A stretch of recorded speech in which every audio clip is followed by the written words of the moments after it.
Assalamualaikum warahmatullahi wabarakatuh. Waalaikumsalam. Alhamdulillah sehat semua Bapak Ibu. Sehat. Hal pertama tentu kita akan mengucapkan alhamdulillahirabbil alamin bahwa sampai dengan hari ini Allah masih memberikan kesempatan pada kita, nikmat sehat, nikmat sempat. Tadi juga sudah kita awali dengan upacara dalam rangka hari Pramuka, sehingga hari ini saya ketemu dengan Bapak Ibu semua, bagus-bagus semua dan cantik-cantik semua. Salawat juga serta salam kita haturkan kepada Nabi Muhammad SAW, di mana yang kita harapkan syafaatnya nanti di yaumil kiamah. Bapak Ibu semua yang kami hormati, izinkan kami untuk dapat menyelesaikan tugas terkait dengan CGP, Calon Guru Penggerak Angkatan 11, di mana nanti kami akan berkolaborasi dengan Ibu Ani terkait dengan materi budaya positif. Saya yakin apa yang nanti akan saya sampaikan adalah sesuatu yang sudah dihafalkan sama Bapak Ibu. Dan mungkin tidak hanya dihafal, tapi sudah dipraktekkan langsung dengan anak-anak. Sehingga kegiatan hari ini mungkin kita akan lebih mengarah ke refleksi, atau mungkin kita akan berdiskusi bersama. Mungkin ada hal-hal yang masih miss dari pemahaman kita, ada hal-hal yang perlu kita perbaiki, ada hal-hal yang perlu kita diskusikan terkait dengan budaya positif tersebut.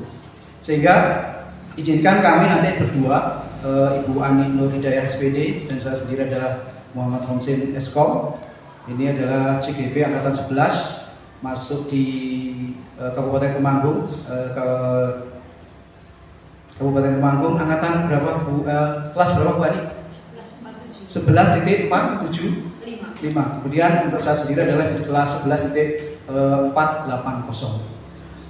Kemudian nanti untuk sesi yang akan kita sampaikan atau kita akan diskusikan bersama-sama, karena materinya cukup padat, cukup banyak, mungkin mohon maaf sekali nanti saya minta kerelaan waktu Bapak Ibu semua untuk bisa mengikuti kegiatan hari ini sampai dengan selesai. Tidak hanya sampai selesai saja, tapi nanti kita akan bahas sesuatu yang pemahaman-pemahaman yang lebih mantap lagi. Karena saya yakin Bapak Ibu guru sudah memahami apa yang nanti akan kita sampaikan. Nah, di sini akan kita bagi menjadi dua sesi. Nanti sesi pertama dengan Ibu Ani terkait dengan disiplin positif, kemudian motivasi perilaku manusia, kemudian keyakinan kelas atau keyakinan sekolah. Dan saya sendiri nanti akan coba menyampaikan terkait dengan 3 materi juga. Yang pertama adalah kebutuhan dasar manusia. Kemudian ada posisi kontrol restitusi, ini yang sudah sering kita dengar. Kemudian praktek dari segitiga restitusi itu sendiri. Kira-kira ini yang nanti akan kita sampaikan melalui forum diskusi ini. Kalau nanti di awal akan disampaikan, mungkin judulnya adalah diseminasi ya. Tapi menurut saya kok judulnya terlalu ngeri. Karena ini saya bukan sebagai mentor, kita di sini adalah sebagai coaching ya. Kita akan sama-sama bisa memposisikan sebagai coaching, kadang juga sebagai coaching. Demikian pengantar dari kami, kurang lebih mohon maaf. Kemudian langsung saja kepada Bu Ani Nur Hidayah SPD, kami persilakan untuk menyampaikan sesi yang pertama. Monggo.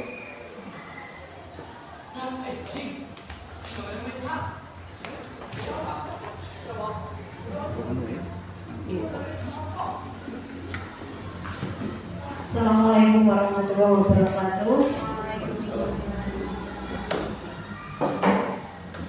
Pada kesempatan ini, di sini kita belajar mengenai Bapak Ibu tentang aksi nyata diseminasi budaya positif.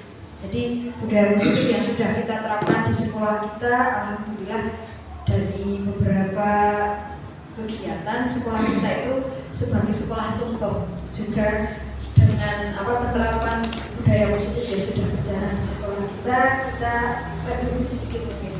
Nah, sebelumnya monggo Bapak Ibu semua berdiri sejenak sambil merefleksikan biar saling berhadapan, tampilkan senyum yang terbaik buat ya, di samping Bapak Ibu tampilkan senyum yang terbaik ya buat Bapak Ibu. Maksudnya tampilkan senyum yang terbaik biar kita semangat untuk mengikuti kegiatan ini. Senyum sudah tampilkan senyum yang terbaik. Terima kasih. Kita lanjutkan lagi. Sebelumnya kita kesepakatan forum diskriminasi. Yang pertama, menghargai siapapun. Yang kedua, menjadi pendengar yang baik. Monggo apa lagi? Untuk kegiatan biar berjalan lancar, kita mau kesepakatannya mau gimana lagi, monggo. Bapak Hadir penuh kecuali pipis. Oh iya, hadir penuh ya. Hadir penuh. Nanti kalau keluar juga bisa izin dulu ya. Bapak apalagi oh ya, tidak bermain HP atau HP di silent. Apalagi ada lagi enggak? Mungkin itu saja. Kita lanjutkan lagi. Pada kesempatan ini budaya positif itu dapat dijalankan dengan menerapkan konsep-konsep inti seperti berikut. Nah, di sini saya akan menyampaikan 3 materi tentang disiplin positif, motivasi perilaku manusia, dan keyakinan sekolah. Ini sudah kita terapkan ya. Nah, sebelum ke disiplin positif itu ada teori kontrol yang disampaikan oleh Dr. William Glasser. Dalam teori kontrol ini, kemudian hari berkembang dan dinamakan JOS teori itu meluruskan beberapa miskonsepsi tentang makna kontrol. Yang pertama, ilusi guru mengontrol murid. Kita sering ya, bahwa pada dasarnya kita tidak dapat memaksa murid untuk berbuat sesuatu jika murid tersebut memilih untuk tidak melakukannya. Tapi pada kenyataannya kita sering memaksa, ayo seperti ini ya, kita harus mengikuti apa yang kita lakukan. Yang kedua, ilusi bahwa semua penguatan positif efektif dan bermanfaat. Penguatan positif atau bujukan adalah bentuk kontrol segala usaha untuk mempengaruhi murid agar mengulangi suatu perilaku tertentu atau suatu usaha untuk mengontrol murid. Yang ketiga, ilusi bahwa kritik dan membuat orang merasa bersalah dapat menguatkan karakter. Nah, kadang kita merasa anak-anak biar merasa bersalah, tapi itu hanya motivasi sesaat saja. Ilusi bahwa orang dewasa memiliki hak untuk memaksa. Nah, dari teori kontrol ini kita dapat simpulkan seperti ini. Teori kontrol dan stimulus respon. Nah, stimulus respon itu kita yang dihadapi pada kenyataannya ya. Yang pertama, realitas kebutuhan kita itu sama. Padahal menurut teori kontrol, realitas kebutuhan kita itu berbeda.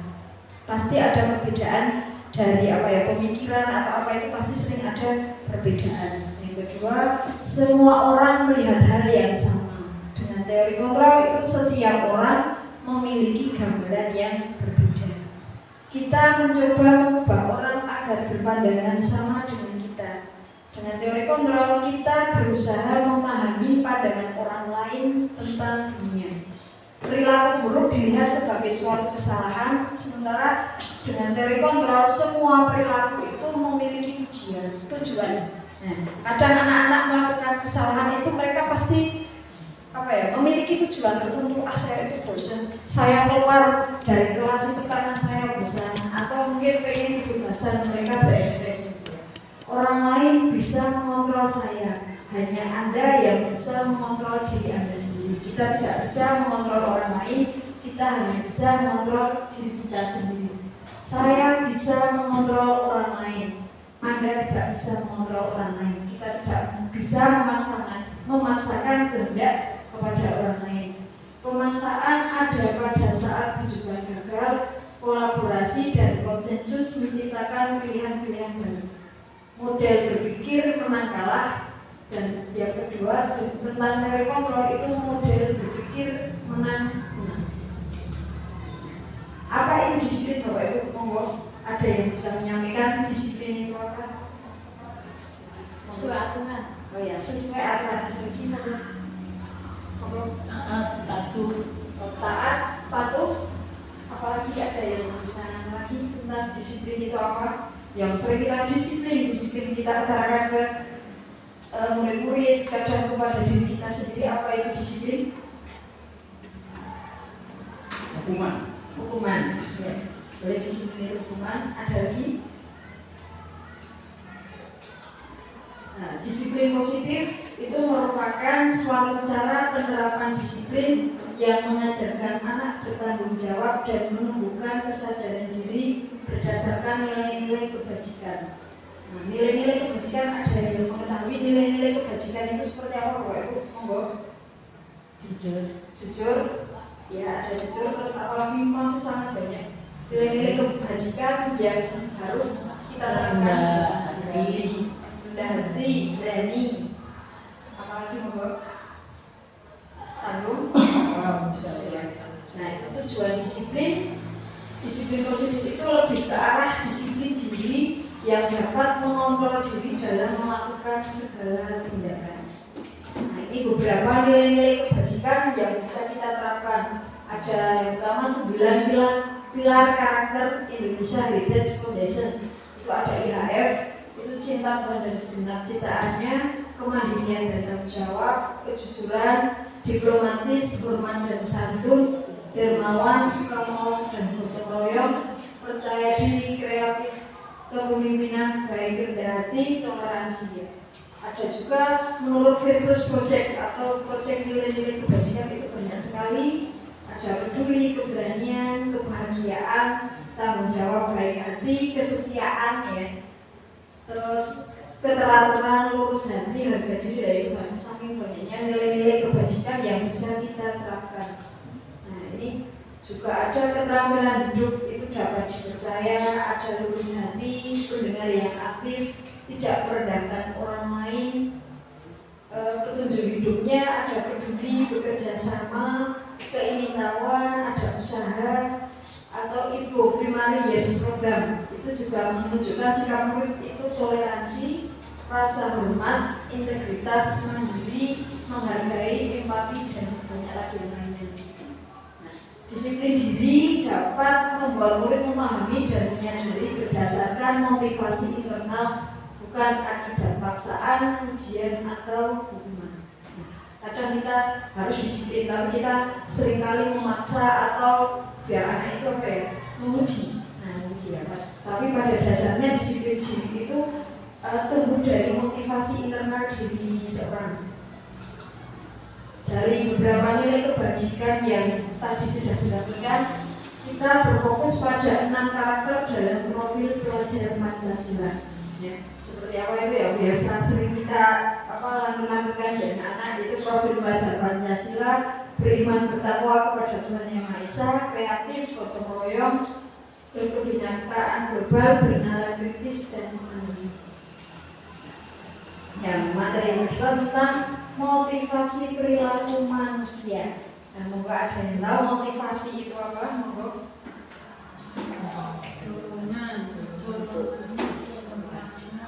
Dorongan atau apa lagi? Monggo, kurang. Monggo bisa ada yang semangat. Terus apa lagi? Keinginan, ya. Motivasi perilaku manusia. Di sini ada 3 motivasi perilaku manusia. Nah, yang pertama untuk menghindari ketidaknyamanan atau hukuman. Nah, kita sering melaksanakan sesuatu itu kadang untuk menghindari hukuman. Biasanya kadang gimana sebetulnya kita tidak mau bertengkar dengan orang lain, maka itu salah satu motivasi untuk menghindari ketidaknyamanan atau hukuman. Yang kedua, motivasi perilaku manusia itu untuk mendapat imbalan atau penghargaan dari orang lain. Kita melakukan sesuatu biar dipuji orang, biar kita dapat imbalan dari orang lain. Terus yang ketiga itu menjadi orang yang mereka inginkan dan menghargai diri sendiri dengan nilai-nilai yang mereka percaya. Dari 3 ini kita bisa membagi dua motivasi, yaitu motivasi eksternal itu meliputi menghindari ketidaknyamanan atau hukuman, dan yang kedua mendapatkan imbalan atau penghargaan diri dari orang lain. Sedangkan motivasi internal itu untuk menjadi orang yang mereka inginkan, menghargai diri sendiri. Nah, itu motivasi yang sangat perlu kita tanamkan, itu motivasi internal atau motivasi dari diri sendiri. Keyakinan sekolah, ya, untuk yang ketiga itu tentang keyakinan sekolah. Sudah sering kali Bapak Ibu praktekkan di kelas tentang keyakinan sekolah. Nah, mengapa keyakinan kelas? kelas, bukan peraturan kelas. Ada yang bisa menjelaskan kenapa keyakinan kelas, bukan peraturan kelas? Monggo Bapak Ibu. Kalau keyakinan itu hasil kesepakatan. Keyakinan Peraturan itu kayak diberikan kalau harus melakukan. harus melakukan ya. Ya, kalau keyakinan itu hasil kesepakatan bersama, sedangkan peraturan itu harus diberikan ya, harus ditaati ya. Urutan langkah-langkah utama dalam menetapkan keyakinan kelas serta pendalamannya. Monggo Bapak Ibu, ini yang pertama yang harus kita lakukan dalam menyusun keyakinan kelas itu mana dulu? Dari 6 ini monggo bisa jenengan urutkan.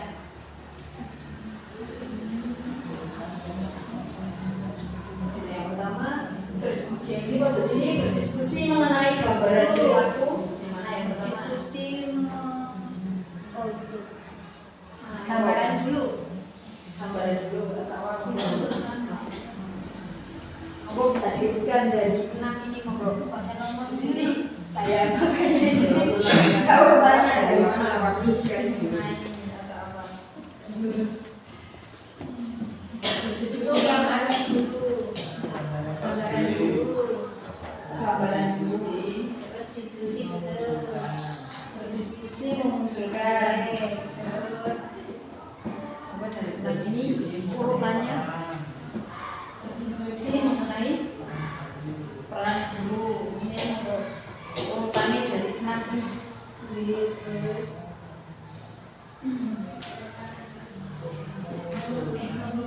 Mengungkapkan dulu atau meninjau ulang menyarikan kesimpulan itu langkah-langkah dalam menetapkan keyakinan kelas. Monggo bisa diurutkan. Tidak ada benar salah monggo.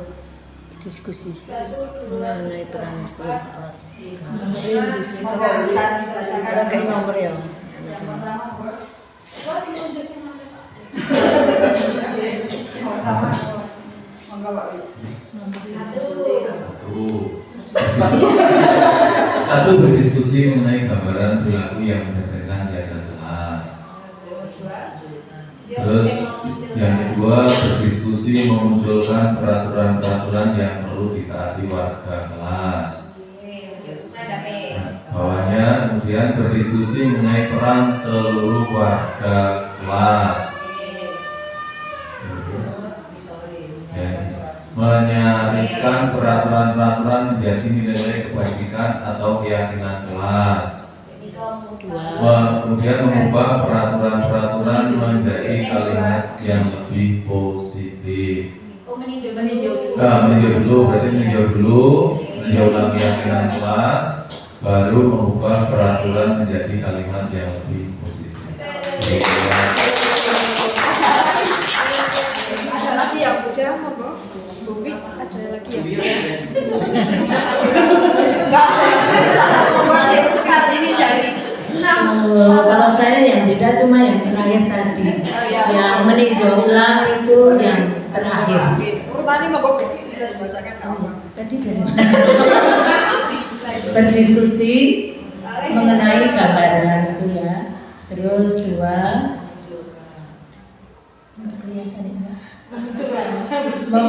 berdiskusi memunculkan. Terus berdiskusi mengenai peran seluruh warga kelas. Terus menyarikan, kemudian mengubah peraturan menjadi kalimat yang lebih positif. Terus terakhir meninjau ulang keyakinan kelas dari waktu ke waktu.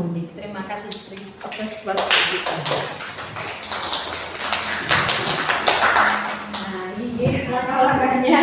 Yang pertama berdiskusi memunculkan peraturan-peraturan yang perlu ditaati warga kelas. Kemudian yang kedua mengubah peraturan-peraturan menjadi kalimat yang lebih positif.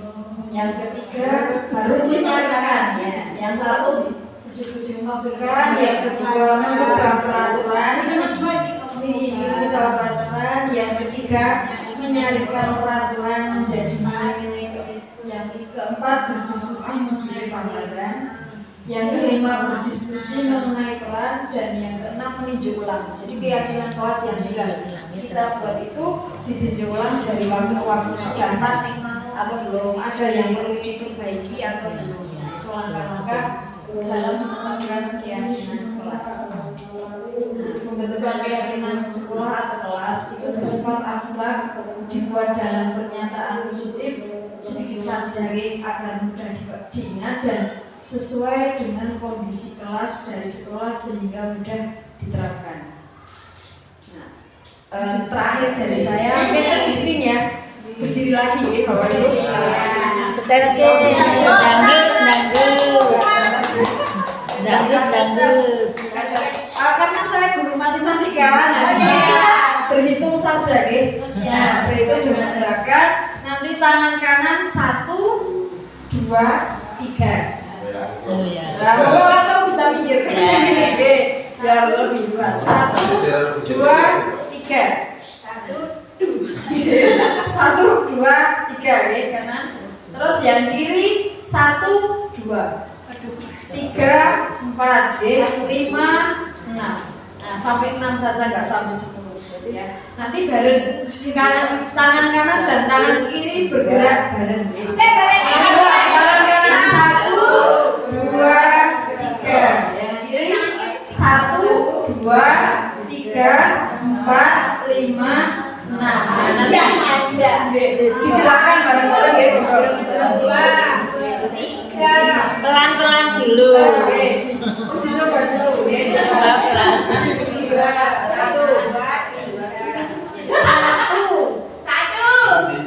Berarti kanan Dua-duanya, kanan kiri. 1, 2, 3,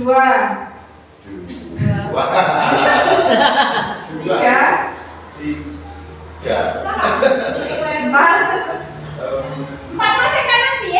Saya kanan belum sampai 4.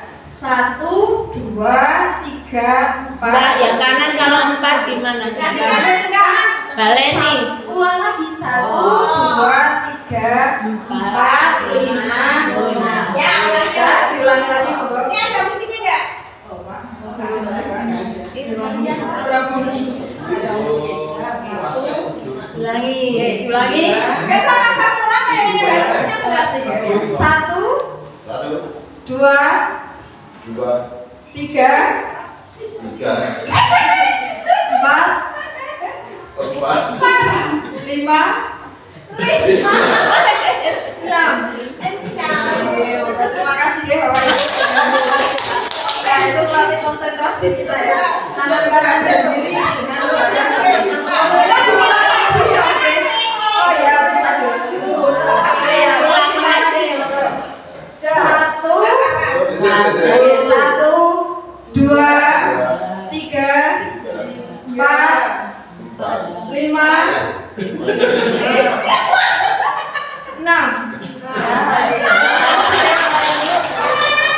Untuk selanjutnya saya Angger kenapa itu bisa sampai berarti bener.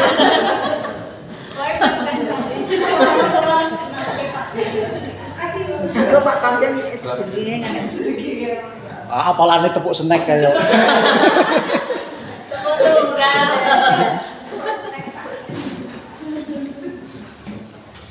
Baik, terima kasih Bu Ani, luar biasa kita beri applause lagi. Oke, bagaimana Bapak Ibu, ada tambahan nutrisi pengetahuan? Ada. Baik, sedikit kita refleksi apa yang sudah disampaikan oleh Ibu Ani. Tadi yang semangat sekali menjawab ada itu bukan Bu Lilin ya? Bu Rahma. Apa ini pelajaran yang kira-kira dapat satu saja? Buatlah kesepakatan kelas itu yang ringkas, sedikit, abstrak, dan mempunyai kalimat yang positif. Wah, ini tadi saya bilang sendiri tapi belum bisa nih. Kalau nggak bisa mengingat. Jadi intinya terkait dengan kesepakatan kelas. Oke. Mungkin ada juga sedikit perbedaan terkait dengan istilah ya, kesepakatan atau keyakinan. Oke. Kira-kira lebih condong kemana nih? Keyakinan. Lebih keyakinan ya, karena keyakinan kan tidak ada unsur paksaan. Benar-benar itu adalah keluar dari pribadi kesadaran anak-anak itu sendiri. Itu ada bedanya enggak? Untuk kesepakatan. Oke. Kalau kesepakatan biasanya adalah mungkin turunan dari keyakinan, tapi di sana masih ada unsur apa ya? Unsur yang nanti ada selain hukum apa? sanksi. Selain hukuman, selain sanksi apa istilahnya? Konsekuensi. Konsekuensi, Ya, ya. istilahnya konsekuensi yang harus kita pahami bersama-sama. Mungkin lebih mengarah ke sana. Walaupun nanti pada saat menggunakan keyakinan kelas sendiri juga ada konsekuensi yang harus dipatuhi. Demikian, G. Ada lagi yang mau berikan refleksi, Ibu Upi? Tadi hal baru yaitu tentang motivasi perilaku. Jadi kita mungkin jadi tahu mengapa anak itu berperilaku demikian. Ya. Betul sekali. Jadi apa yang disampaikan sama Bu Upi terkait dengan perilaku nanti juga mungkin akan masuk pada sesi berikutnya. Nanti kita akan coba apa yang disampaikan Bu Upi terkait dengan perilaku anak dan bagaimana kita menjawab tingkah laku atau perilaku anak yang dilakukan. Baik, kita akan masuk pada sesi yang kedua. Ini saya kerjanya double-double, jadi Biasanya Bayarannya mohon maaf. Bayarannya akeh. Bayarannya akan ternyata dibuka apa hanya matur nuwun. Alhamdulillah. Nanti kan matur nuwun. Baik, Bapak Ibu, kita masuk sesi 2, tidak terasa sudah berapa menit? 20 menit ya. Padahal 26 tugas menit. kita harusnya adalah 1 jam 20 menit. Ini 26 menit. 27. Baik, kita akan masuk pada sesi 2, yaitu terkait dengan satu kebutuhan dasar manusia. Kemudian yang kedua nanti kita akan coba mengulik kembali apa itu posisi kontrol guru. Juga saya yakin sudah hafal semua. Kemudian yang terakhir adalah penerapan segitiga restitusi. Oke. Baik, kita tidak hafalkan tapi langsung diterapkan, itu namanya sudah luar biasa. Oke. Masuk ke poin yang pertama, yaitu terkait 5 kebutuhan dasar manusia. Tadi mungkin ada sedikit kaitannya dengan yang sudah disampaikan oleh Bu Ani. Kita lihat langsung saja. Mungkin sudah menemukan belum nih kalau di materi-materi terkait kebutuhan dasar manusia. Di sini saya coba suguhkan sebuah cerita. Ada Ibu Ambar, ini guru wali kelas 2A SD. Dia bingung menghadapi ulah satu anaknya yang selalu ngambil bekal makan teman satu kelasnya tanpa izin. Di sini Bu Ambar bingung apa yang harus dilakukan kira-kira. Nah, menurut Bapak Ibu, jika Anda menghadapi situasi seperti Bu Ambar, apa yang akan dilakukan? Ketika ada satu anak yang selalu mengambil bekal makan anak teman-temannya tanpa izin. Apa yang dilakukan? Tindakan apa yang dilakukan Ibu Ambar ketika mengetahui hal tersebut? Bertanya. Satu pertanyaan, kedua, Mengapa? Bertanya. Ini memanggil dulu. Memanggil dulu. Tapi dari analisis ini, kira-kira si anak tersebut itu melanggar terkait dengan keyakinan apa ini? Atau nilai kebajikan apa yang dilanggar di sini? Ketika mengambil tanpa izin. Berarti terkait dengan mencuri berarti apa? Kejujuran. Karena tadi disampaikan bahwa nilai-nilai kebajikan yang universal, yang jumlahnya ada berapa itu? Mungkin ada sekitar 20 atau 40-an, banyak sekali. Ini berarti kemungkinan anak tersebut adalah terkait dengan nilai kejujuran. Tapi kita nanti akan mengarah ke bagian ini sini, Bapak Ibu. Jadi ketika anak tersebut kok mengambil makanan tanpa izin, maka sebenarnya anak tersebut ingin mengekspresikan kebutuhan dasar dari anak tersebut. Yang di sini ada 5 ini. Ini bukan hanya untuk anak ini, tapi untuk kita sendiri juga sama. Jadi kita sebagai manusia dan kita hidup di lingkungan sosial yang sangat banyak, yang sangat majemuk, maka kita butuh untuk bertahan hidup. Bisa juga alasan tadi anak tersebut itu ngambil makanan karena di rumah tidak sarapan, tidak disediakan. Maka dia bagaimana biar saya bisa eksis sampai siang? Maka dia akan mengambil makanan bekal orang lain. Ini berarti terkait dengan bertahan hidup. Kemudian kita sebagai manusia juga ingin memiliki kebebasan. Oh ini 2, ini belum saya ganti berarti. Wah, ini BR. Apa Bu? Kebutuhannya apa? Kemandirian. Di sini ada Perhatian ada. apa Bu? Coba dibuka Bu. Apakah ini BPGP apa? Sudah pernah ya? Ini belum saya ini tadi. Oke. Jadi kita coba sampaikan yang pertama sampai nanti Bu Ani bisa mencarikan dulu. Di sini adalah bertahan hidup. Tadi contohnya sudah. Dan berikutnya adalah tentang kebebasan. Kebutuhan akan kemandirian, otonomi, memiliki pilihan dan mampu mengendalikan arah hidup seseorang. Contoh kasus di kehidupan sehari-hari seperti apa? Kita sering menemukan loh, di murid-murid kita sendiri. Mereka kadang membuat ulah di kelas, mengganggu temannya. Ada lagi tadi, misalnya hanya untuk guyon, ya, hanya untuk guyon-guyon. Tapi ternyata berdampak buruk. Jadi kebebasan ini contohnya mungkin salah satu murid kita juga ada yang melakukan.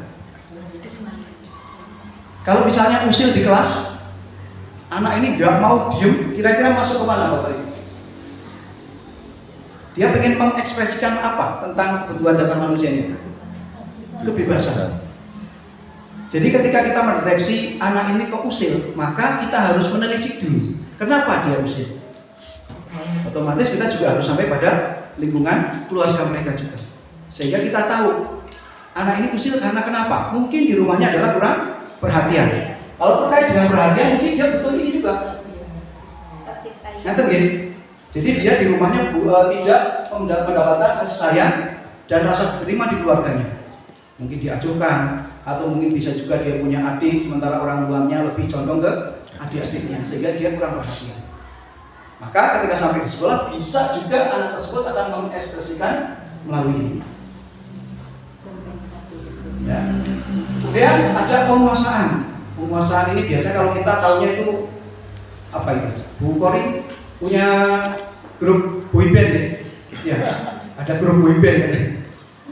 Jadi anak-anak tersebut mungkin dia ingin mengekspresikan ininya. Jadi kebutuhan penguasaannya dia ini loh saya. Jadi diekspresikan melalui ya tadi membuat grup, sehingga sementara pada saat di kelas mungkin sering membuat ulang. Jadi intinya bahwa anak-anak kita ketika di dalam kelas kok sering melakukan hal-hal yang tidak boleh dilakukan, artinya keluar dari hal-hal yang sudah disepakati keyakinan kelas tadi, maka anak sebenarnya kita akan melihat sih ekspresi apa yang ingin dia sampaikan melalui dirinya sendiri. Apakah bertahan hidup, kebebasan, penguasaan, kasih sayang, atau yang ini adalah sebenarnya kesenangan. Ya. Kesenangan. Ya.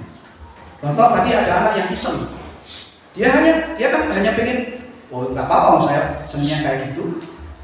Berarti dia sedang mengekspresikan kebutuhan tentang kesenangan dirinya sendiri. Tapi di sini ketika cara anak-anak kita mengekspresikan kebutuhan ini kadang tidak sesuai dengan ketentuan. Ya tadi ketika usil, sebenarnya kalau tugas kita sebagai guru berarti mengarahkan anak-anak yang bermasalah tadi sesuai dengan kebutuhannya dulu. Misal contoh saja inisial F. Ini kan murid kita juga. Ya. Kita dulu. Ketika kita menghadapi inisial F ini, maka kita harus telisik dulu dari sini. Apa sih yang menjadi penyebab anak tersebut menjadi sering bermasalah di kelas? Jadi ketika kita sudah mengetahui ini, baru nanti kita akan masuk ke bahasan yang berikutnya. Mungkin Bapak Ibu sudah melakukan yaitu segitiga restitusi tadi. Tapi sebelum ke sana kita akan memulai. Saya kira bisa dipahami nih Bapak Ibu kaitan dengan ini. Sekali lagi bahwa ini tidak hanya untuk anak, tapi kita sebagai guru juga harus mengetahui hal-hal ini. Bu Kori juga kemarin sudah mempelajari satu modul terkait dengan PPG-nya. Apa Bu Kori? Emosional, sosial, emosional terkait dengan mental. Mungkin juga bisa juga dimasukkan ke sini. Bahwa ada satu hal yang menarik juga di sana. Ternyata terkait dengan sosial emosional ini, ketika kita sebagai guru dari rumah sudah membawa masalah, kemudian kita masuk ke dalam kelas, itu ternyata berdampak buruk juga untuk anak didik kita. Bisa jadi begitu. Pernah melakukan? Pernah. Oh, saya berkali-kali. Setidaknya kita memahami bahwa masalah ini ternyata ketika kita sudah stres dari rumah atau stres dalam pekerjaan-pekerjaan, kemudian kita harus dihadapkan dengan anak, maka stressing ini akan meluas juga ke anak. Anak akan tertular. Sehingga pada saat kita mengajar tidak fokus. Karena kita tidak fokus, maka anak-anak juga tidak bisa mendapatkan pengajarannya dengan baik, dengan maksimal. Ternyata rentetannya banyak nih, banyak sekali. Oke, ini terkait dengan 5 kebutuhan dasar manusia. Itu yang satu. Bagaimana itu? Kesenangan. Ya, nanti akan kita rubah karena kemarin kopi pasta ini typo sekali. Jadi yang ke-5 berarti kesenangan. Ya. Kalau ini dalam bahasa Inggris sama kasih sayang dan kasih terima. Love and belonging. Ya. Love and belonging. Kalau penguasaan, Kurang ngerti. apa ini penguasaan? Pasangan. Ya itulah nanti silahkan dicari sendiri. Ya itu. Baik. Nah dari apa yang sudah kita sampaikan, kita sedikit merenung ibu, ya dan bapak-bapak. Bahwa ternyata semua orang itu senantiasa berusaha memenuhi 5 kebutuhan tadi, entah itu anak ataupun guru. Bila mereka tidak bisa mendapatkan kebutuhan dengan cara yang positif, yang baik, mereka bisa melanggar peraturan. Yang penting tujuan dari pribadinya adalah terpenuhi. Ya, jadi ini esensi dari 5 kebutuhan dasar manusia. Makanya kita tidak heran ketika di kelas atau mungkin dimanapun lah akan ada mungkin teman-teman kita atau anak-anak kita yang memiliki kebiasaan yang menurut kita adalah sebenarnya tidak usah dilakukan. Karena mereka berusaha dia akan melanggar. Selama kebutuhan dasar saya terpenuhi, biasa tidak peduli dengan yang lain. Nah ini yang nanti harus kita luruskan. Berikutnya Bapak Ibu, ini contoh kasus ya tadi lah kita sudah mencontohkan ada yang inisial F tadi, atau Bapak Ibu juga sudah sering mengalami di dalam kelas. Ternyata anak-anak kita yang sangat berbeda, yang memiliki gaya belajar yang berbeda-beda juga, maka dalam menangani di kelas kita juga nanti harus memperhatikan terkait dengan kebutuhan dasar apa yang sebenarnya anak ini ingin capai. Lanjut Bapak Ibu, kita masuk ke posisi yang kedua, materi kedua. Nah ini sudah baru setengah jam ternyata. Ampun susu. Ampun susu berarti. Kita rem dulu. Jadi Mau ice breaking dulu? baik. Oke, ice breaking wise ini. Pada saat kita PI 2 itu ada tepuk snack walaupun belum dipraktekkan sama Ibu Ririn. Kira-kira apa ini Bu Ririn untuk tepuk snacknya? Lumpia. Tepuk snack prok buka prok. Wow, prok enak. Saya ulang, tepuk snack prok buka enak. Ini tepuknya Bu Ririn. Kenal nih. Harusnya kalau karena kita sedang menggunakan pakaian pramuka, harusnya tepuk pramuka gitu. Masih apa? Masih dong. Coba. Sementara masih dengan duduk ya? Ya. Boleh. Ya. Nanti pas berdirinya nanti. Tapi tidak di rumah ya Pak. Saiman. Iya. Baik, kita coba tepuk pramuka.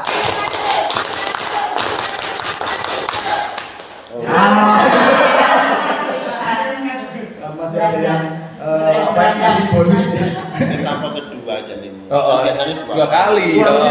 Kita coba. Kita akan coba 2 kali tepuk pramuka.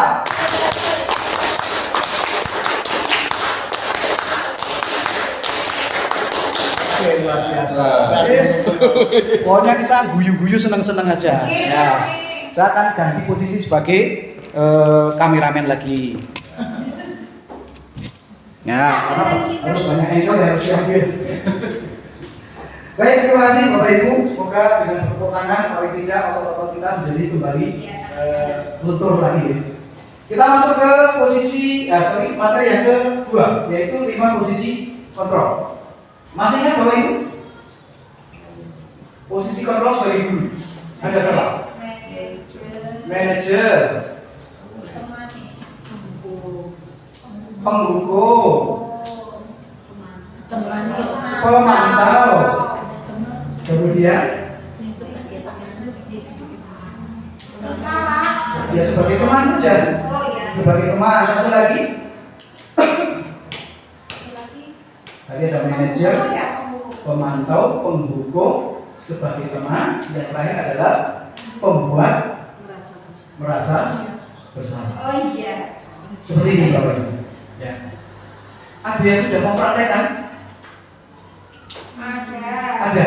Di posisi yang mana Bu Rahma kira-kira? Kadang pembuku. Oh, ada penghukum. Terus ada lagi? Kadang itu jadi teman. Jadi teman, oke. Semua kayaknya pernah Kak. Semuanya pernah? Wah, luar biasa kalau pernah semua. Oke, ada yang lain? Dari 5 ini, ada yang belum pernah dipraktekkan? Sudah semua ya? paling tidak penghukum mesti pernah. Paling sering. Baik. Kita akan berflashback dulu ke zaman kita masih sekolah, Bapak Ibu.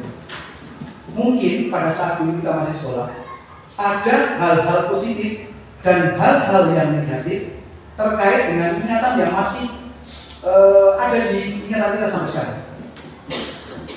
Kejadian-kejadian apa pada saat kita belajar, tapi masih terekam sampai sekarang, baik itu yang negatif maupun yang positif. Kira-kira ada nggak, Pak? Ada. Lebih banyak yang positif atau negatifnya? Kayaknya ya tarung-tarung. Ketika Tapi yang kita negatif biasanya berkaitan dengan hukuman dari guru. Oke, yang negatif terkait dengan hukuman dari guru. Kalau yang positif biasanya dari mana nih? Penghargaan, perhatian dari guru. Penghargaan dan perhatian dari guru. Oke, kita akan coba korelasikan dengan apa yang sudah dipaparkan di sini. Jadi, ketika kita dulu sebagai murid yang pada waktu itu mungkin masih menggunakan kurikulum yang macam-macam ya, ini ada yang kurikulum 76,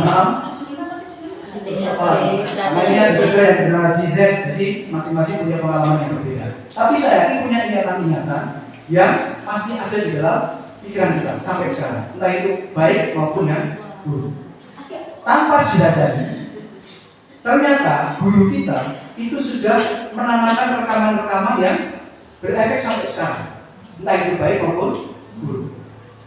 Harapannya kita sebagai guru kedepannya adalah kita bisa menanamkan sesuatu yang baik, yang positif, sehingga anak-anak kita nanti tidak memiliki rekam jejak yang buruk terkait dengan pendidikan.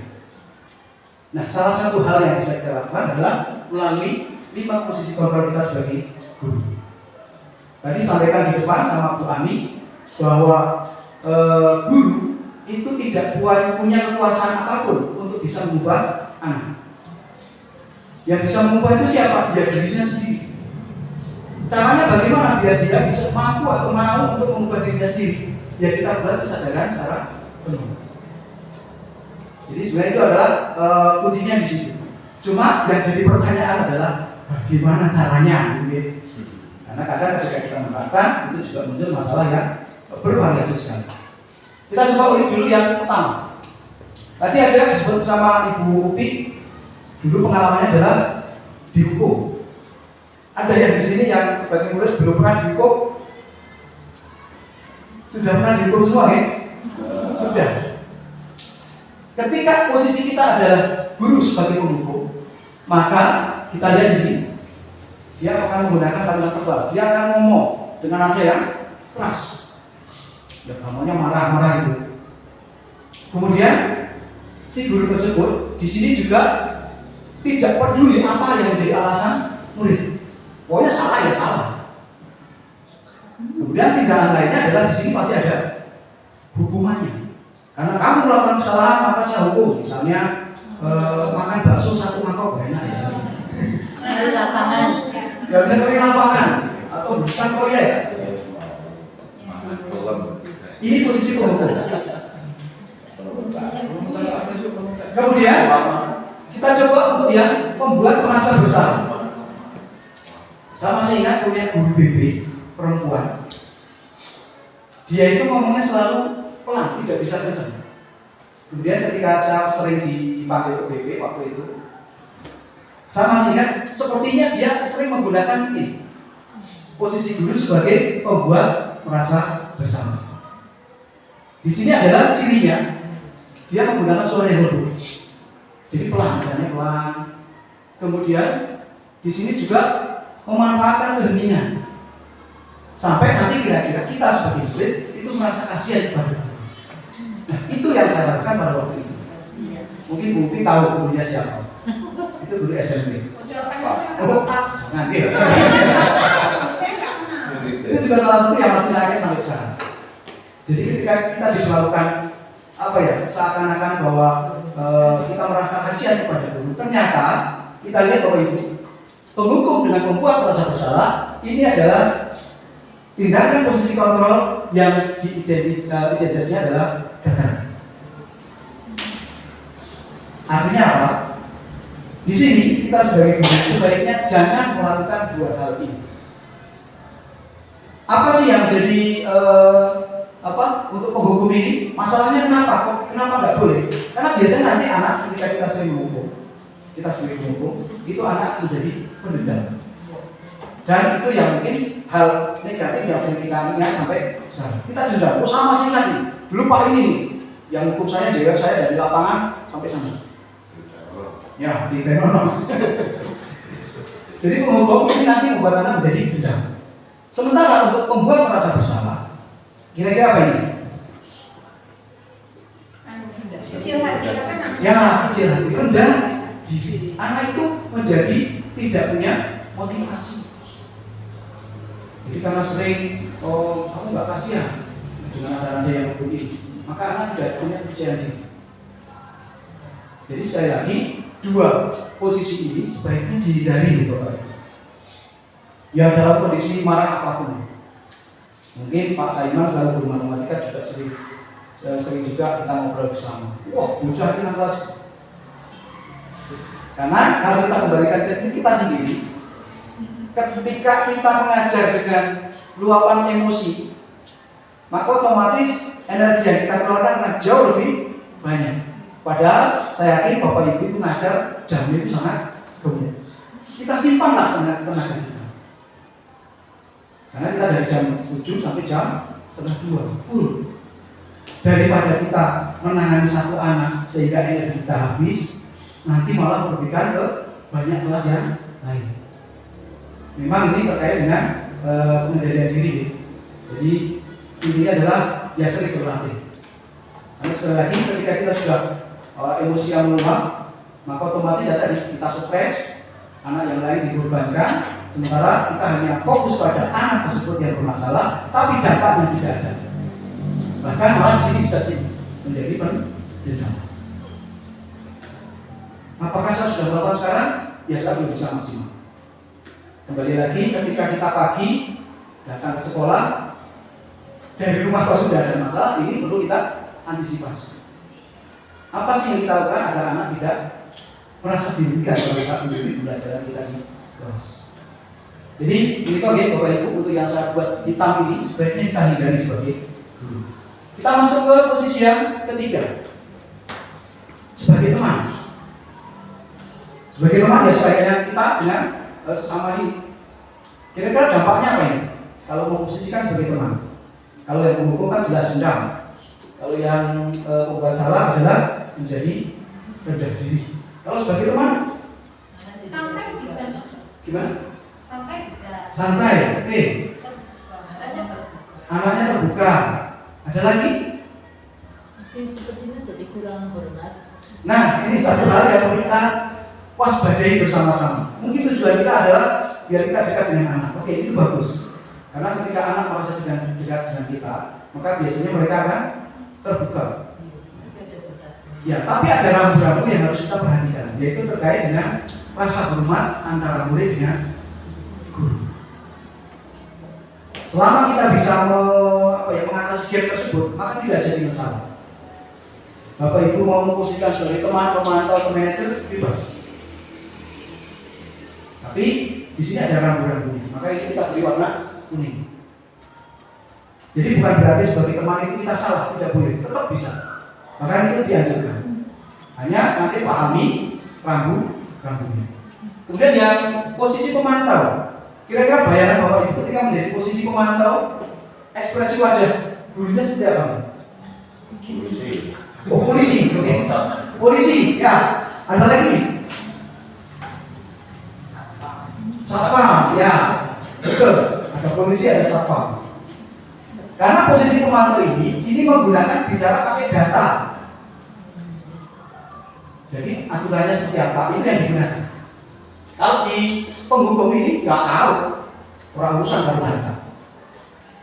Karena kamu telah lulus, dia tidak melihat apapun. Tapi di sini aturannya bagaimana? Biasanya ekspresinya guru yang menyampaikan juga data. Orang ekspresi. Kalau posisi pemantau. Nah, ketika posisi pemantau biasanya guru akan memberikan bukan hukuman tapi apa tadi? Konsekuensi. Mas, kamu datang terlambat. Kamu sudah terlambat sekitar 20 menit. Maka konsekuensinya adalah kamu sekarang pada saat istirahat nanti silahkan kamu menemui saya. Kemudian selama 30 menit silahkan kalau kamu kerjakan tugas-tugas yang sudah ditinggalkan tadi pada saat kamu tidak masuk kelas. Misalnya seperti itu. Berarti Pak Kausin, Pak Sepiket dengan saya itu sebagai pemantau. Ya, bisa juga Bu Catur. Ya, betul. Yang penting jangan, oh kamu telat lagi lah, itu jangan. Sebaiknya jangan. Jadi ketika memantau kita memang dengan bahasa yang ya datar saja. Kalau teman kan, oh iya kok bro, nah, itu sebagai teman. Oh kok telat nih, itu sebagai teman. Tapi sebagai pemantau adalah ekspresi kita datar. Jadi guru akan memposisikan kewibawaan, tetap ada wibawanya. Ini untuk yang memantau. Jadi di sini ada konsekuensi yang harus dipahami oleh anak atau anak-anak ketika mereka melanggar aturan. Nah, teman-teman dan pemantau ini adalah termasuk identitas yang positif, baik. Jadi kalau yang ini adalah jelas-jelas gagal, karena dampaknya sangat buruk untuk anak kita di kemudian hari. Dan yang kedua ini teman dan pemantau adalah yang positif. Tapi ada satu yang bisa mengarah pada kontrol diri. Nah, terkait dengan tadi. Mbak Riri sudah ngantuk? Kita bosan nek? Oke, lanjut ya. Ini masih banyak materinya, semoga masih bertahan. Kalau nanti membosankan silakan tutup. Bosan Pak, kita ice breaking. Nanti yang masuk saya suruh ya silakan. Oke, kita diam saja.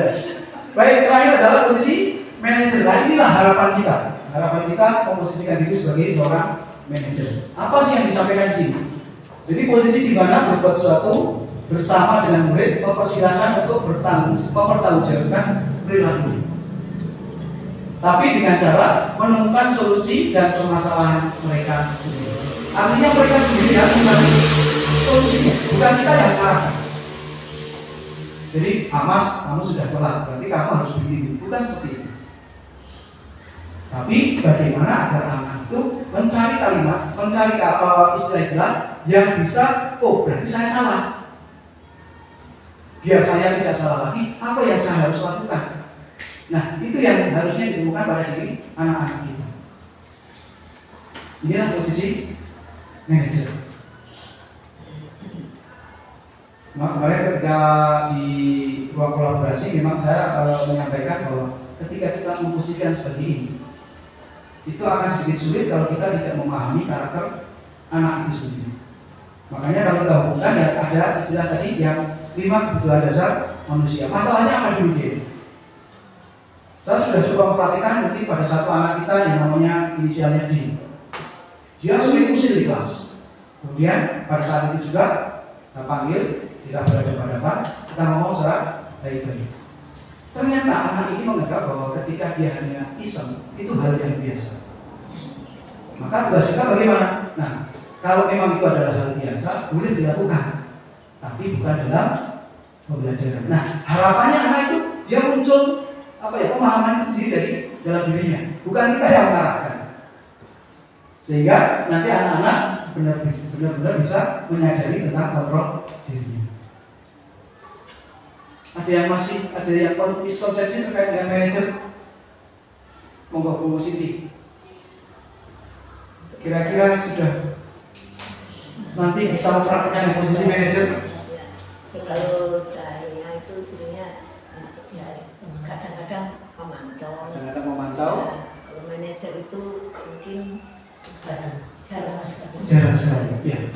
Pernah tapi Sekali. Mas Saiman, kemarin sudah kita foto pada saat melakukan restitusi. Gimana pengalamannya? Jadi menurut saya dari 5 posisi kontrol itu 2 yang kurang baik, 3 yang baik. Itu yang paling bisa saya lakukan itu yang memantau. Memantau. Karena itu melanggar apa, terus kita tunjukkan ya datanya seperti tadi. Terus yang penting itu konsekuensinya itu harus sesuai dengan kesalahan yang misalnya terlambat sudah nyanyi Indonesia Raya, terus ya nanti konsekuensinya dia harus nyanyi Indonesia Raya sendiri ya. Berarti Pak Saiman masih memposisikan pada pemantau. Ada lagi, tadi Bu Siti adalah ke kadang pemantau, kalau yang manajer mau coba dipraktikkan ya. Ya, jarang. Bu lihat kira-kira posisi mana yang sudah berhasil dilakukan? Teman dan pemantau. Ada yang sudah di posisi manajer? Ada? Sudah pernah, tapi seperti Bu Siti tadi tidak Oh, iya. selalu, Tidak selalu. misalnya menemukan anak yang tidak selalu bisa. Sekarang pertanyaan berikutnya, apakah ketika ada anak yang bermasalah kita harus memposisikan sebagai manajer? Nah itu. Apakah harus? Mau lanjut? Tidak. Alasannya apa?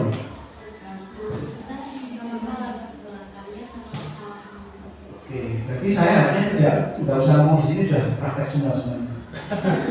Karena yang memang seperti itu. Jadi posisi yang terbaik kan ada 3 ini. Apakah harus sebagai manajer? Tidak. Kita lihat kondisinya. Ya, jadi mau sebagai teman boleh, mau sebagai pemantau boleh, mau sebagai manajer itu yang luar biasa. Karena nanti ada juga suatu keadaan atau situasi di mana kita tidak bisa menerapkan ini semua. Kita sudah tidak bisa menerapkan 5 posisi ini.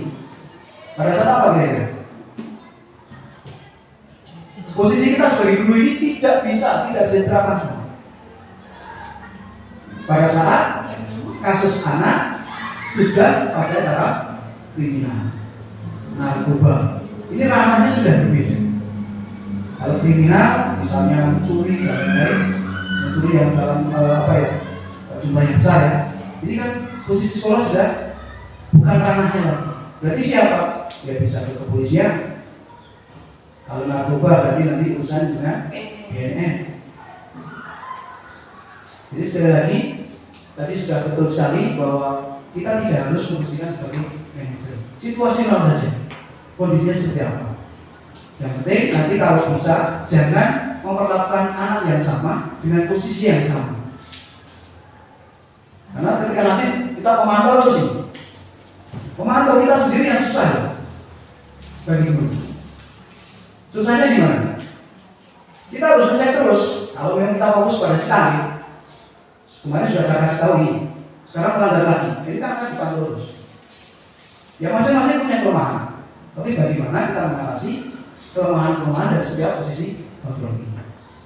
Memang posisi yang paling ideal adalah manajer. Tapi sekali lagi ini tidak harus. Sepakat ya? Sepakat Bu Ririn? Sepakat. Senyumnya mana? Senyum 1 jam. Oh, enggak. Baik, lanjut. Oke, inilah istilah-istilah. Kalau tadi sudah kita jawabkan juga nih. Jadi ketika penghukum dia menghadir, guru berkata, kalau kamu tidak melakukan, awas ya. Nah, ini ada ancaman. Kemudian hasilnya apa? Pemberontak. Ya, anak jadi berontak. Kemudian kalau di dunia berkualitas bagaimana murid meletakkan guru di dunia luar, di luar dunia berkualitas. Tapi jangan tanya dunia berkualitas seperti apa, saya belum baca. Sebenarnya ada, tapi tadi harus disampaikan ya Bu ahli ya. Tapi karena saking banyaknya modul, jadi kita mempretkan begini. Kemudian ini, murid ketika di sebagai penghukum gimana? Biar saja, nanti juga marah-marah. Jadi tidak ada efek jerah. Karena saking banyaknya. Dampaknya dari dia akan mengulang lagi, apalagi saya mengulangi. Kemudian membuat merasa bersalah. Ini kata-katanya juga seharusnya ibu kecewa, seharusnya kamu gini. Jadi posisinya di sini sebagai guru adalah minta dibelas kasih, istilahnya begitu ya. Bisa minta dibelas kasih oleh anak kita. Kemudian mungkin sambil tidak begitu jelas dari belakang ya. Nanti kalau mau filenya ya monggo. Tapi kira-kira mana dari ini yang mau tulis? Atau sudah dipahami semua? Kita lihat di posisi manajer, kenapa ini yang terbaik? Mengajukan pertanyaan, oke. Kemudian dulu budaya, apa yang kita yakini? Nah, terkait dengan keyakinan ke kelas, nanti arahnya ke sana. Jadi masing-masing kelas sudah punya keyakinan. Ketika anak itu melanggar, maka keyakinan kelas mana yang dilanggar. Tapi bukan langsung dulu mendikte, kamu telah melanggar kejujuran, kamu telah melanggar kedisiplinan. Tapi anak sendiri yang menemukan. Nah di sini ketika dampak pada murid apa? Mengevaluasi diri. Dia merefleksi dirinya sehingga sadar, oh iya aku salah. Karena aku salah, maka besok saya coba tidak mengulangi lagi. Tapi dengan kesadaran dirinya sendiri. Bukan berarti gurunya, Mas kamu berarti salah toh. Mungkin Pak, itu bukan sebagai manajer. Manajer adalah keyakinan kelas mana yang kamu sudah langgar Mas, yang sudah tidak kamu sepakati. Maka dia akan mencari. Misalnya tadi, yaitu kok usil. Berarti saya misalnya di bagian apa? Disiplin dan seterusnya. Nah kan Bapak Ibu ternyata sudah habis diri usul. Ini masih banyak. Masih butuh waktu. Ini masih banyak materinya. Lanjut ya. Mau dengan gas atau kita gasnya? Sehingga nanti kita sampai pantai. Gas. Baik, inilah contoh-contoh pertanyaan ketika kita sebagai posisi pembuat merasa bersalah, penghukum, teman, pemantau, manajer. Jadi ada kalimat-kalimat yang kita garis bawahi di sini. Pembuat merasa bersalah, kecewa sekali, saya kecewa dengan kamu. Ya, ini kemudian penghukum tidak pernah benar. Ya, terus apa yang dilakukan murid itu salah kabeh. Ini sebagai penghukum. Nah, ini sebagai teman. Lakukan demi bapak nih, bantu pak guru, ini jadi piye, nek terus supaya nah, ini sebagai teman. Pemantau ini, apakah kamu mendapatkan stiker tentang hari ini? Nah ini, nek SMP pakai stiker enggak? Maksudnya buat apa ini? Kalau ini, tapi kira-kira ini diperbolehkan enggak? Ini termasuk apa ini? Apakah kamu mau mendapatkan stiker tentang hari ini? Misalnya kalau tepat waktu ya, stikernya apa? Penghargaan. Ya penghargaan. Apa kita boleh menghargai anak? Memberikan penghargaan? Bentuknya apa kira-kira? Tepuk tangan. Memang itu ya jangan kalau kita sebaiknya jangan memberikan penghargaan atau hadiah yang berupa fisik, uang, barang, untuk tak gratis, tak pokoknya nyaman. Nah ini nanti anak menjadi ketergantungan. Sehingga ketika dia misalnya menjawab atau disuruh maju mau, bukan berdasarkan kesadarannya sendiri untuk maju, tapi karena ini hadiah tadi. Nah, apakah kita boleh memberikan penghargaan? Harus. Tapi bentuknya ya hanya mensupport. Tepuk tangan, wah luar biasa, jempol, itu sudah bagus. Ini terkait dengan ide utamanya sedikit tadi. Kemudian sebagai penghukum juga sama. Lanjut. Dari 5 posisi kontrol lagi, kira-kira mana yang mau dipulihkan? Ini kasarnya sudah nonton ya? Sudah pernah? Ya, sudah. Sudah semua, berarti tidak usah. Ini adalah sebagai penghukum, pasti akan marah-marah. Kemudian ini adalah sebagai posisi membuat merasa bersalah. Kemudian di sini juga ada lagi pemantau. Di sini juga ada manajer. Dari ekspresi yang ditangkap sebagai screenshotnya juga sudah diberikan. Ini ekspresinya kan lebih ramah. Kalau yang tadi saya marah-marah langsung. Ya, kan. Berarti lanjut lagi. Oke, lanjut. Baik. Ternyata masih satu Bapak Ibu. Siap. Ayo speaking, siapa mau speaking?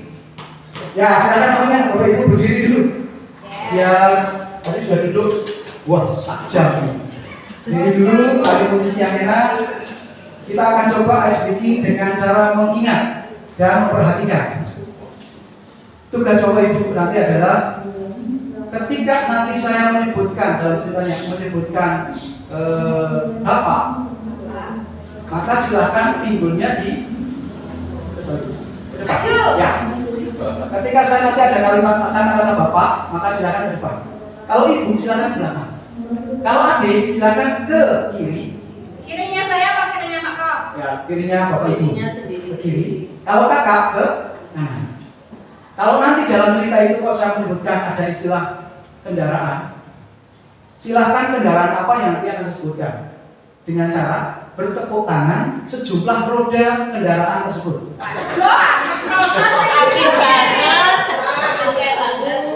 Dibagi ya. Kita latihan dulu semuanya berkacak pinggang. Baik, Bapak, Ibu, adik, kemudian kakak, beca. Oke, paham ya? Baik, sekarang silakan semuanya tangannya di pinggang. Suatu hari, harusnya pakai musik ya, tapi musiknya apa musik? Suatu hari, keluarga Pak Mahmud itu akan melakukan piknik ke Harus kembali lagi jangan ini.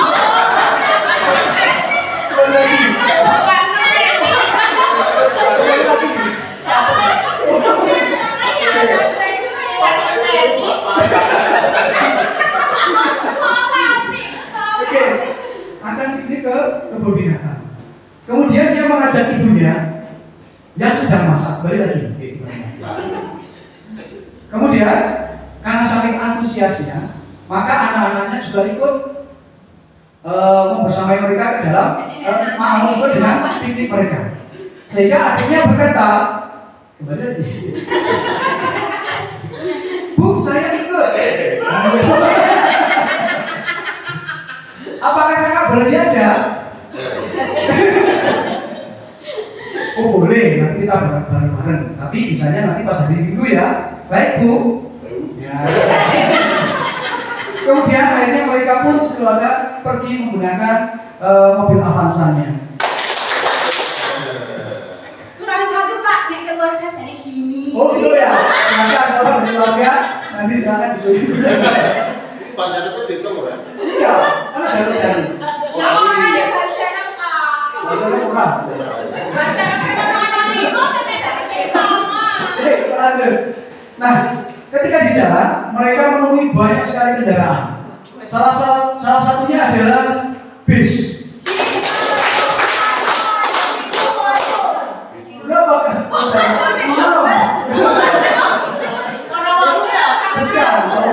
Apa itu tronton? Biasanya belakangnya biasanya double decker. Oke, boleh 4, boleh 6. Sehingga anak-anak itu sangat antusias di jalan. Keluarga mereka selalu bahagia selama melakukan perjalanan. Kemudian tinggal berjarak 1 kilo lagi sampai ke alamat. Ternyata jalannya macet luar biasa. Sehingga di sana ketemu dengan mobil truk, mobil bus.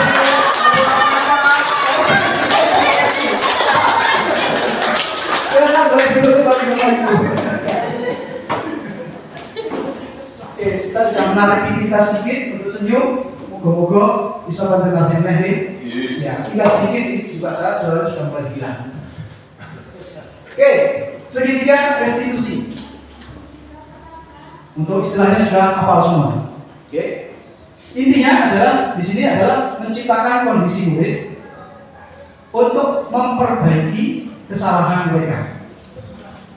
sehingga mereka bisa kembali pada kelompok mereka. Intinya itu. Nah, restitusi ini itu ada cara-cara yang harus kita ikuti. Pendapat ini tadi menurut Diane Grossen ya, berarti poin Leo Pepa. Nah, kita mengulik sedikit tadi yang sudah disampaikan sama Ibu Ani. Di sini ada hal-hal tentang hukuman seperti ini, konsekuensi dan seperti ini. Ini adalah kalimat-kalimat restitutif. Ada korban ganti, kemudian mendapatkan penguatan, masalah terpecahkan semua, baik korban maupun pelaku, kemudian murid belajar bertanggung jawab. Intinya ini adalah terkait dengan posisi yang positif. Oke, ciri-ciri dari restitutif diantaranya satu, belajar dari kesalahan. Nah, ini ciri yang pertama. Jadi bukan untuk menebus kesalahan. Kalau menebus kesalahan berarti ada penghukum sama apa tadi pemantau ya, karena ada konsekuensi. Intinya di sini adalah anak bisa belajar dari kesalahannya. Yang kedua adalah memperbaiki hubungan, baik itu hubungan dengan guru maupun dengan sesama teman. Misalnya mereka bertukar, nanti dua-duanya akan direstitusi, bukan hanya salah satu. Kemudian yang ketiga adalah tawaran, bukan paksaan.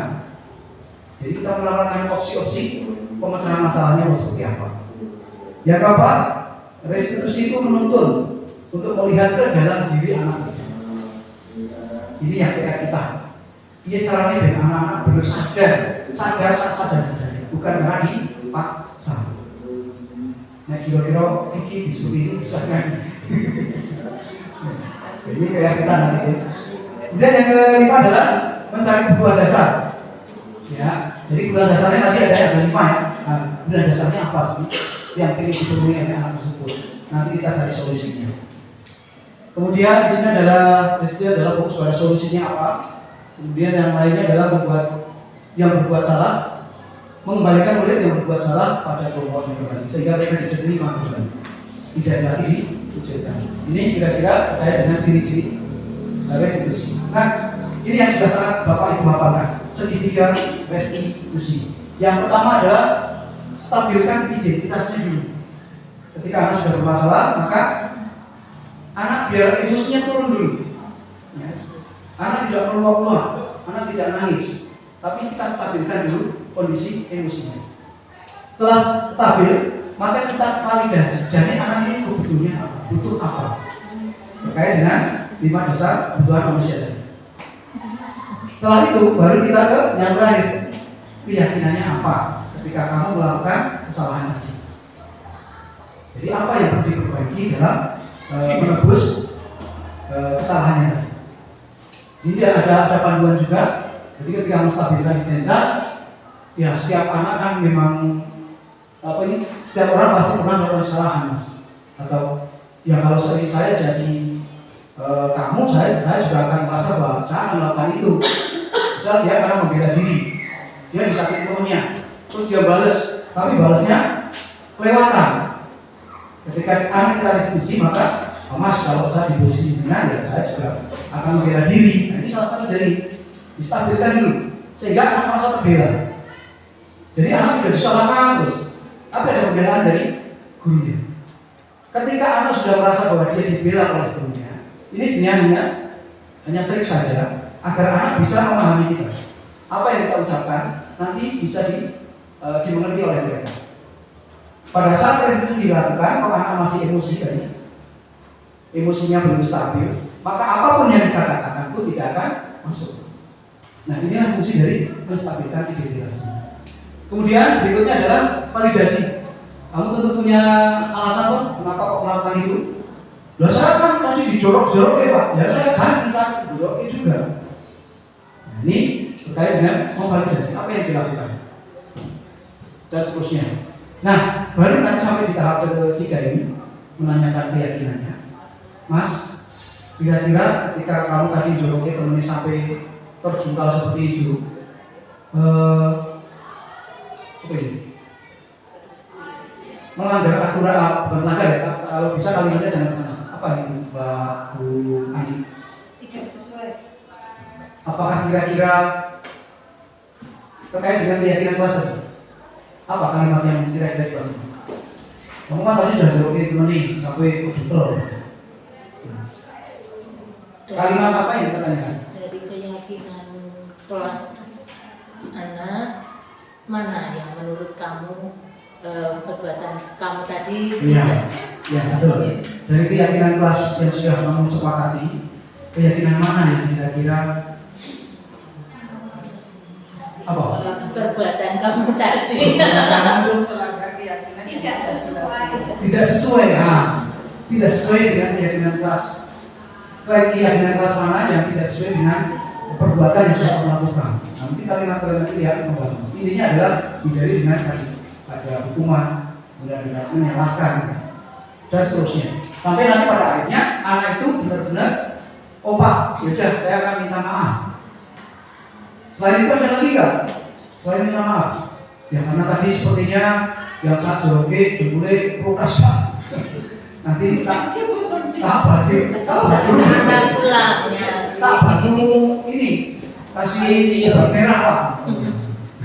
Kita berarti hal-hal yang kita seperti ini akan tumbuh dari anak, bukan kita yang mengarahkan, bukan kita yang kamu berarti ada ya. Nanti tolong kayak bantu, berarti ini diantar, bukan seperti itu. Tapi anak sendiri yang memiliki ini siapa? Jadi langkah-langkah itu sebenarnya arahnya seperti itu. Oke, ini beberapa contoh kalimatnya nanti akan kita ulik bersama mungkin dalam progres belajar kita atau nanti pada saat kita ngobrol bersama. Kalau istilahnya adalah coaching ya, coaching tapi berdua, tapi orang dicatat. Mungkin coaching langsung. Sebenarnya kan lebih enak seperti itu ya daripada bagi jadwal pilih-pilih ternyata tadi atau ini coaching langsung Pak. Wah aku mau kelas ini. Aku bisa Pak, ini namanya sudah coaching. Tapi dengan bahasa yang enak ya, tidak terlalu resmi. Ini beberapa istilah terkait dengan stabilkan, kemudian validasi, kemudian ada lagi adalah penanyaan keyakinan kelas siapa. Ini ada integrasi detik. Nanti anak kita integrasi dulu. Misalnya apakah tugas kamu saat ini? Apa yang saya bisa bantu agar kamu dapat segera mulai? Misalnya Pak nanti akan saya antar rumahnya, tapi dia ternyata rumahnya jauh. Nah, solusi ini begini. Nanti apa yang bisa saya lakukan kalau kamu akan mengantar anak ini? Karena anak kan sudah menyadari dia ingin apa yang dilakukan. Mungkin dia akan menemui mengalami kesulitan juga. Apa yang bisa saya bantu? Ini beberapa contoh-contoh terkait dengan intervensi ke anak. Saya kira ini yang tadi sudah kita bahas ternyata banyak sekali. Dan ketika pengalaman kami di selama CPP di modul 1.4, setiap protokol, setiap ada elaborasi itu selalu merosot waktunya. Yang tadinya hanya 1,5 jam menjadi 2 jam atau 3 jam. Kenapa? Ya karena saking banyak seperti ini Bapak. Nah inilah yang tadi sudah kita coba ulik bersama. Kita coba menyamakan persepsi kembali terkait dengan budaya positif. Dimulai dari apa? Disiplin positif. Disiplin positif itu memiliki beberapa cabang. Ada di sini adalah tidak bisa mengontrol orang lain, maka apa yang kita lakukan? Berarti ini terkait dengan disiplin itu sendiri. Kemudian semua perilaku memiliki tujuan. Anak-anak kita melakukan seperti itu ada tujuannya. Apa tujuannya? Kita coba tarik melalui teori motivasi. Kemudian anak mungkin menghindari hukuman dan seterusnya.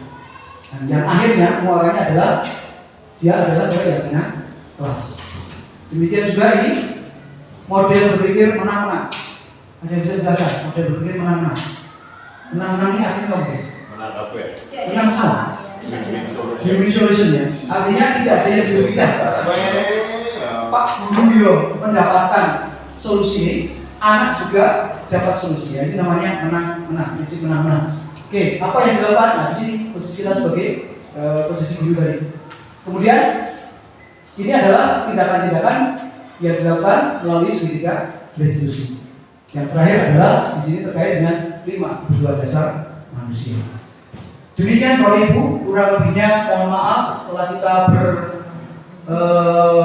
bersama hampir berapa ini? 1 jam lebih ya. Kita tadi dari setengah 10. Ini adalah sudah setengah 11. Luar biasa. Kita beri aplaus untuk kita semua. Sampai di sini mungkin ada Bapak Ibu yang akan menyampaikan sesuatu. Saya persilakan, yang jelas tidak untuk ice breaking lagi. Monggo, ada? Tidak ada? Baik, kalau tidak ada, tentunya selama 1 jam lebih ini saya bersama Bapak Ibu banyak kesalahan yang saya lakukan. Demikian juga dengan Ibu Ani, bisa kesini Bu Ani.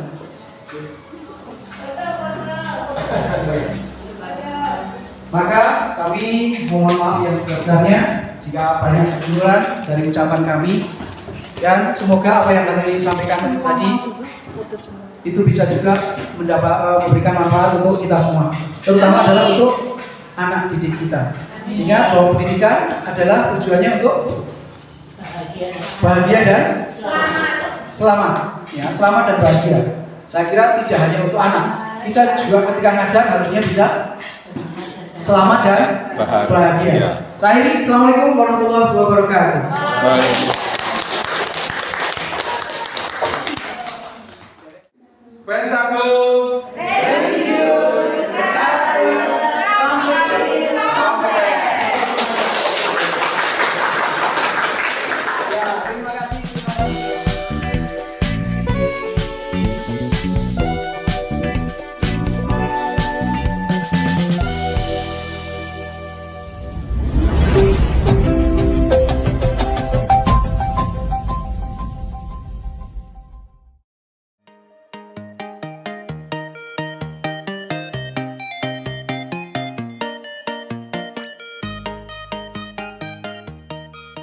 Assalamualaikum warahmatullahi wabarakatuh. Waalaikumsalam warahmatullahi wabarakatuh. Sehat semua? Sehat. Sehat ya? Ini sudah siang tapi senyumnya masih manis-manis dan masih cakep-cakep. Berarti masih semangat untuk mengikuti kegiatan. Oke, baik.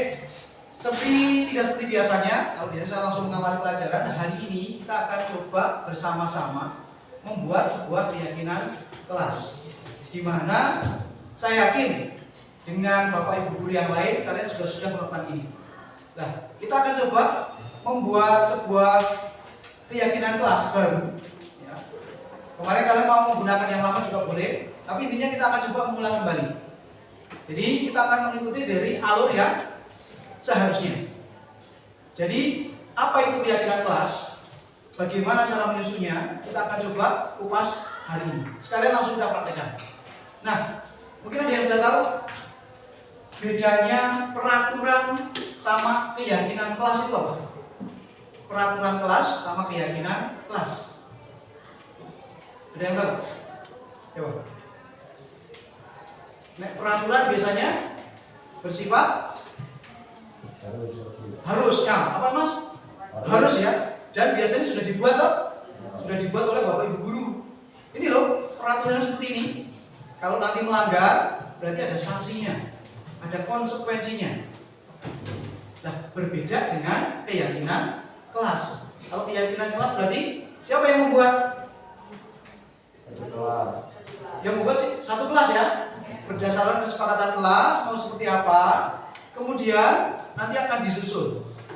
Ya, itulah bedanya antara peraturan kelas dengan keyakinan kelas. Jadi intinya, kalau peraturan kelas itu bersifat mengikat dan sudah disusun oleh pihak lain, contoh Bapak Ibu guru atau mungkin pengurus OSIS. Ini peraturannya kalian tepati. Kalau tidak, maka ada sanksi. Berbeda kalau keyakinan kelas. Kalau keyakinan kelas nanti adalah kalian yang menyusun, kalian menghendaki situasi kelas ini mau seperti apa. Maka itu tugas kalian nanti untuk menyusunnya. Nah, setelah jadi keyakinan kelas, maka itu menjadi rambu-rambu kelas ini untuk disepakati. Sampai sini paham dulu ya? Baik, selanjutnya nanti saya minta masing-masing dari kalian, kita akan melakukan tiga atau 4 tahapan. Yang tahapan pertama adalah membuat peraturan dulu. Kira-kira kalian menghendaki peraturan seperti apa?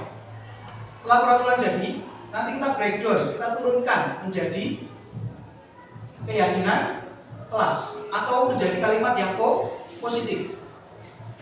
Jadi rata-rata kalian membuat sebuah aturan kan pasti diawali dengan tidak boleh, jangan. Nah, nanti kita akan buat menjadi kalimat yang positif, sehingga kalimat jangan dan tidak kita ganti menjadi sesuatu yang positif. Ya, mencoba. Masuk. Oh tidak? Boleh. Kita lanjut ya. Oke.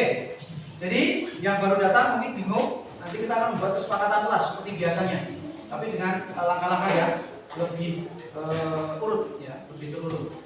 Silakan kertas itu dituliskan aturan apa yang ingin kalian kendaki. Misalnya dilarang membuang sampah di sembarang tempat, misalnya. Ya, kami bisa lanjut. Oke, sekarang di depan kalian sudah ada sticky note. Maka silakan mulai menuliskan peraturan apa yang kalian inginkan dari kelas ini. Ingat, di sini masih menggunakan kalimat yang negatif, boleh, nggak apa-apa.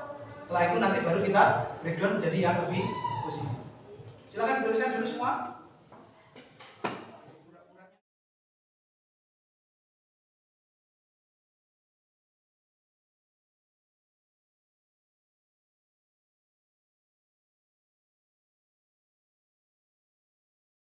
Jangan ulang.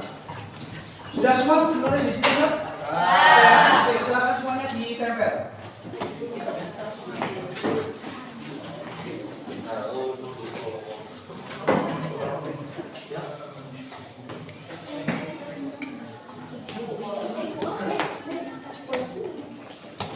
Ya.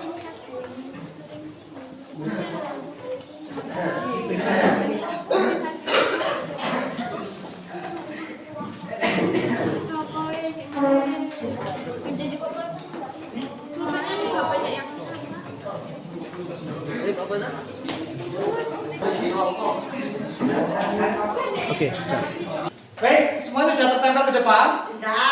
Oke, di sini terkait dengan kalimat negatif ya. Baik, kita akan coba amati sama-sama. Di sini sudah tertempel kalimat-kalimat negatif terkait dengan kesepakatan, peraturan kelas.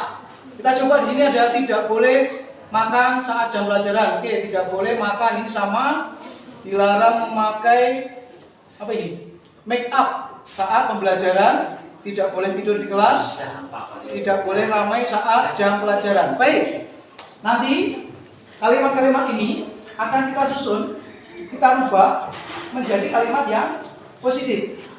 Halo? Kalimat apa? Positif. Kita akan susun atau kita akan buat di bagian ini. Oke. Baik. Kira-kira mulai dari mana nih? Misalnya tidak boleh berbicara sendiri. Kalimat positif apa yang akan kita buat? Tidak boleh berbicara ini. Tidak boleh bicara sendiri saat guru sedang menjelaskan atau menerangkan. Menghormati. Oke, menghormati. Menghormati orang lain. Ya, kita dapat satu. Kemudian tidak boleh makan.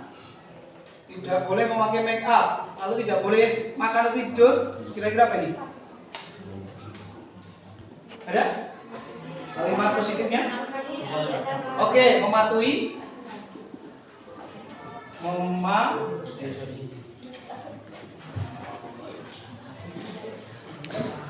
Padahal aturan sedang kita buat ini. Mematuhi apa ini?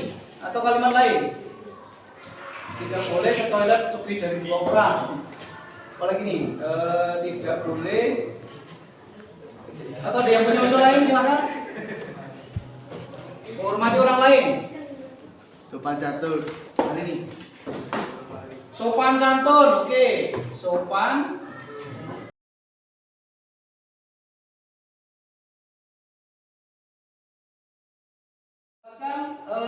Breakdown dari kalimat positif. Di antaranya, tolong dibacakan kembali satu.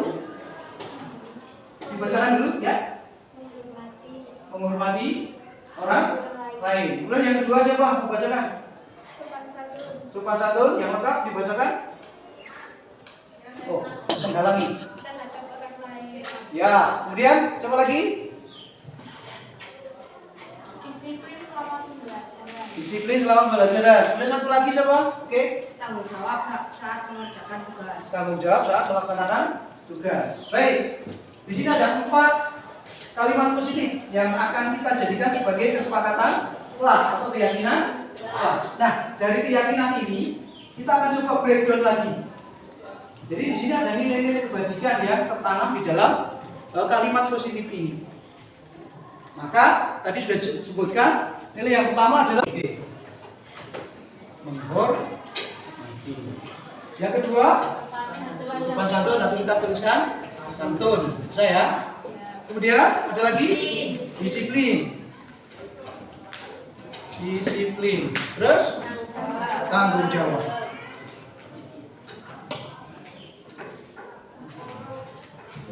Ya. Karena kebetulan di sini kita mengambil 4 poin. Karena keyakinan kelas tidak usah terlalu banyak. Yang penting ada 4-4-nya ini bisa kalian laksanakan dengan baik. Ya. Jadi inilah nilai kebajikan yang tadi sudah berhasil kalian susun. Nah, dari nilai kebajikan ini, maka untuk lebih memantapkan lagi, kita akan masukkan ke dalam sebuah tabel T. Ini namanya tabel T. Tabel T itu yang pertama adalah tampak seperti. Kemudian di sana adalah tidak tampak seperti. Apa maksudnya? Tabel T sebenarnya adalah digunakan untuk mengontrol pelaksanaan dari keyakinan kelas ini. Jadi apalah sebuah arti menyusun keyakinan kelas, tapi ternyata tidak ada kontrol yang diterapkan. Sehingga nanti kalian tidak ada yang mengevaluasi apakah keyakinan kelas ini sudah berjalan atau belum. Maka inilah fungsi dari tabel T. Nah, di sini tampak seperti kalau kita terjemahkan dari sini menghormati orang lain, ya kita tulis sama aja di sini menghormati orang lain. Ya, jadi ini menghormati atau hormat kepada orang lain. Nah, tidak tampak seperti itu adalah kebalikannya. Santun. Bersama dengan ini juga ya, acuh ya. Oke, kita coba yang disiplin. Disiplin. Kira-kira tidak tampak sepertinya apa nih? Disiplin. Berbuat sekehendak sendiri. Itu sebenarnya alur dari membuat sebuah keyakinan kelas. Kalau kemarin biasanya kalian langsung menyusun apa nih? Yang keyakinan pertama, kedua, ketiga. Karena alur yang sebenarnya adalah kita mulai dari kalimat negatif dulu. Kemudian setelah itu kita breakdown menjadi kalimat yang positif, di mana nanti kalian inilah bentuk dari keyakinan kelas yang sudah kalian susun. Nah, keyakinan kelas ini itu memiliki nilai-nilai. Sebenarnya kalau kita arahkan juga ke profil pelajar Pancasila ada juga hubungannya. Tapi di sini adalah nilai-nilai kebajikan. Kebetulan sini ada 4 keyakinan kelas dibuat menjadi 4 nilai kebajikan. Pak, kalau misalnya di sini ada lagi yang lain, tapi ternyata intinya hampir sama dengan atasnya atau tanggung jawab, berarti ya tetap di sini ada 4 saja. Begitu ya? Halo? Untuk yang kalimat positif disepakati? Sepakat ya? Kira-kira bisa melaksanakan ini? Yakin? Baik, usaha apa yang akan kalian lakukan untuk melaksanakan kalimat positif ini? Mendengarkan saat ada orang lain sedang berbicara, itu sudah bagus. Kemudian yang lain terkait dengan ini, sopan santun atau mungkin disiplin, hadir tepat waktu. Ada izin tadi juga, izin ke WC tidak boleh sampai lebih dari 2 orang. Tadi ada ya, di sana ada. Oke. Jadi intinya itu kesepakatan yang nanti akan kita buat dan kita sepakati bersama-sama. Dan kalian tadi sudah berjanji bahwa ini menjadi kesepakatan kita bersama. Sekali lagi, yakin bisa melaksanakan? Bisa. Ya, insya Allah bisa ya. Baik, kita beli close dulu semuanya. Sudah membuat kesepakatan. Nah ini dulu. Assalamualaikum warahmatullahi wabarakatuh. Waalaikumsalam warahmatullahi wabarakatuh.